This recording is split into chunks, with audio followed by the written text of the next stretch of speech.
Hello everyone, welcome to yet another day in this The Clown Decade, the decade where things are only going to get worse before they get better, and if you want to keep up to date with all things Clown Decade, do subscribe to the channel and of course become a member.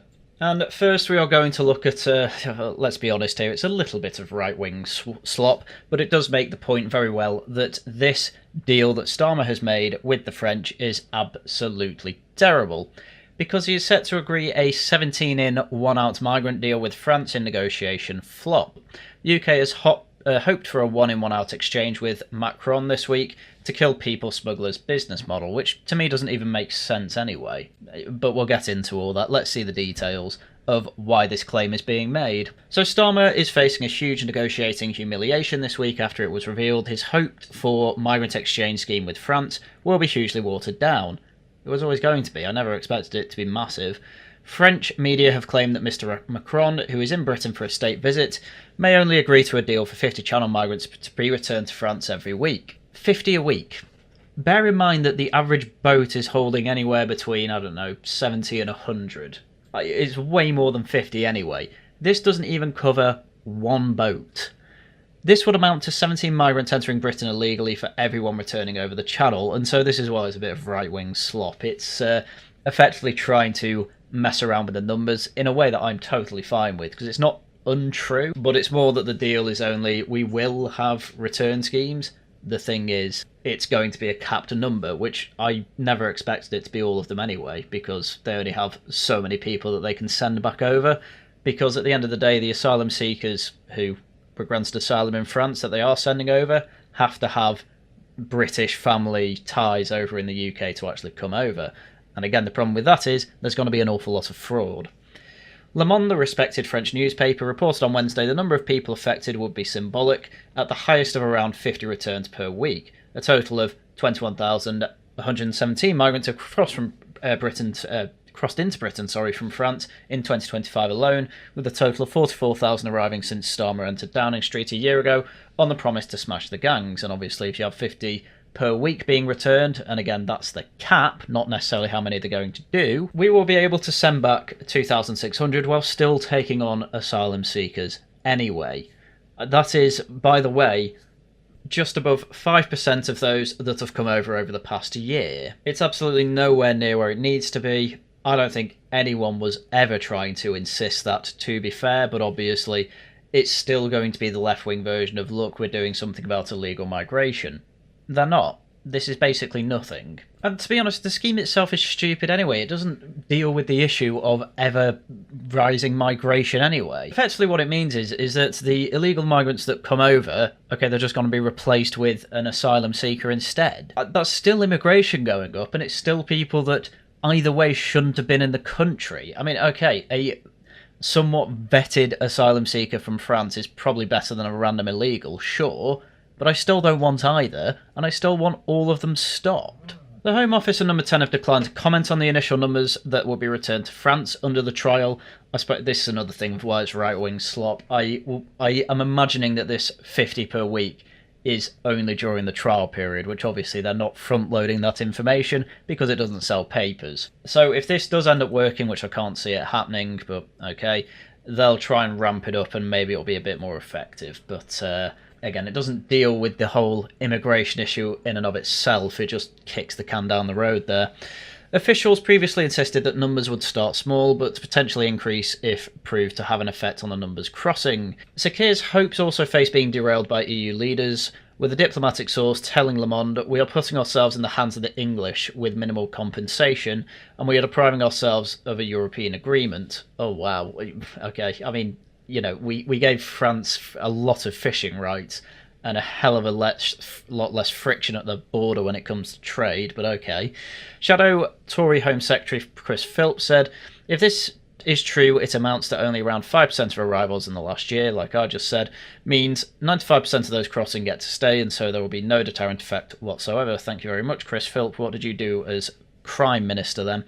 The Med5 countries of Italy, Spain, Greece, Malta and Cyprus have also sent a joint letter to the EU Commission expressing serious concerns about bilateral returns between France and Britain because they argue that migrants sent back to France from Britain could then be forced to settle in the Mediterranean countries which are being swamped by crossings from Africa. Well, you better do something about it then. Big ocean, use the Navy. Not difficult. Oh, the EU doesn't let us. Well, maybe the EU's not fit for purpose then, and maybe we're right to leave it. We're not taking advantage of it, but my god, we should be. So it looks like even if this trial period actually goes through, the EU are going to be trying to stop this. Which honestly, I don't exactly see what France is getting out of this by doing this swap. I can only imagine that this comes with compensation by basically paying them even more. Anyway, Defence Secretary John Healey was asked by BBC Breakfast about this one-in, one-out plan. We have now the understanding and acceptance that this is a shared challenge for the first time. We're working together closely for the first time,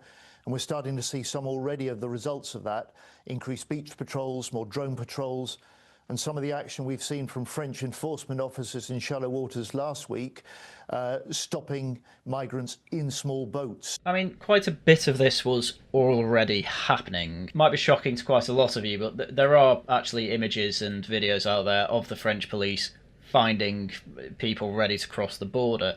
Obviously, sometimes you see photos and videos doing the exact opposite as well. You know, we were sending over millions, hundreds of millions to France exactly for this type of thing. So for Labour to try and make out that those sorts of things are just because of their dealings with France, it's a bit of a nonsense. Though obviously with the completely ridiculous deals we have done in France since Labour, such as giving them basically a bunch of fishing rights over here, along with other, frankly, pro-France concessions, maybe that's why they're helping out a bit more. But I mean, seriously, this policy and deal is so bad that even the BBC are pointing out the absurdity of this not actually bringing down immigration.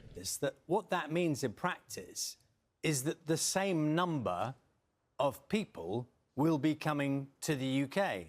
It's one in, one out. And he then goes on to say, well, if 700 odd people are coming over the channel per week and only 50 are sent back, what's the deterrent? And, well, this is the answer. The general point that comes from your question to me is that there is no single solution to this. There's certainly no quick fix. The Borders Bill with the new powers that we're putting through Parliament at the moment will allow us the sort of counter-terrorism powers to deal with the smuggling gangs, so that will be more action to come. You kind of get the idea. Yeah, this is largely pointless. Wait for other policy and bills to become acts, and then we can treat this like a terrorism incident, which, you know what, I'm absolutely fine treating border crossers as terrorists. Go for it.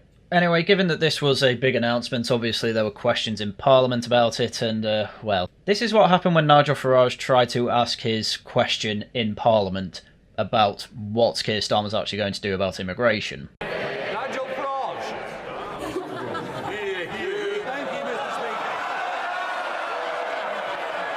Now, a bit of the context is missing here, to be fair, but the reason that there is an awful lot of jeering and laughing is because Keir Starmer ended his last speech by saying there will be no more con men, liars, and charlatans, something like that anyway. And obviously straight after that said, Nigel Farage's called to the stand, and obviously basically everyone in Westminster that isn't in Reform, with the possible exception of a few of the Northern Irish lot, and James McMurdoch, don't think he's a charlatan. But yeah, the rest of them pretty much laugh like hyenas. Some of you want to get in a little late. If this takes forever, you won't get in. Nigel Farage. Thank you. And this is the last time that Lindsay Hoyle gets involved with what turned into, well, I guess you could call it Parliament's version of an outburst. The main reason this country wisely voted for Brexit back in 2016, and that included millions of Labour supporters, is because we wanted to take back control of our borders so that we and we alone could decide who comes.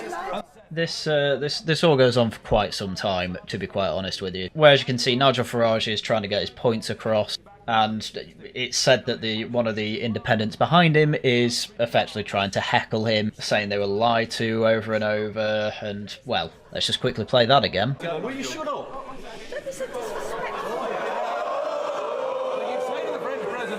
And you get the idea there. Lee Anderson telling the heckler to shut up, and obviously Cheshire housewife, nationalist Sarah Pochin, saying don't be so disrespectful. Which is ridiculous for the MPs to have to bring order to the House, given that is literally the Speaker's job.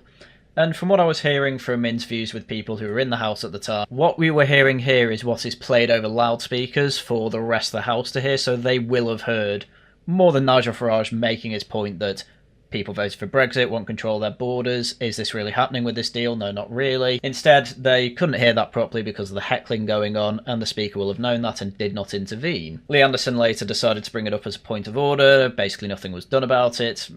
Long story short, Nigel Farage, once again, with his 4 MPs, alone in the House of Commons, where everyone is absolutely against him. If you want to get rid of the Uniparty, then go along with the person who is actually booed and jeered by the Uniparty as a whole. Seems like a no-brainer to me. And people who are willing to move over and join him, as far as I'm concerned, they are people, obviously assuming they're not subversive, are people who also want to see an end to the Uniparty in the last 30 years of failure. Anyway, Farage lets us know that as of this morning, he was over at the English Channel to give us some updates on the situation over there. Thank you, Nigel Farage, very cool. It was a GB News exclusive, and so, well, let's see what the live footage had to show us. And you can see Nigel there just fishing, we're told, for herring.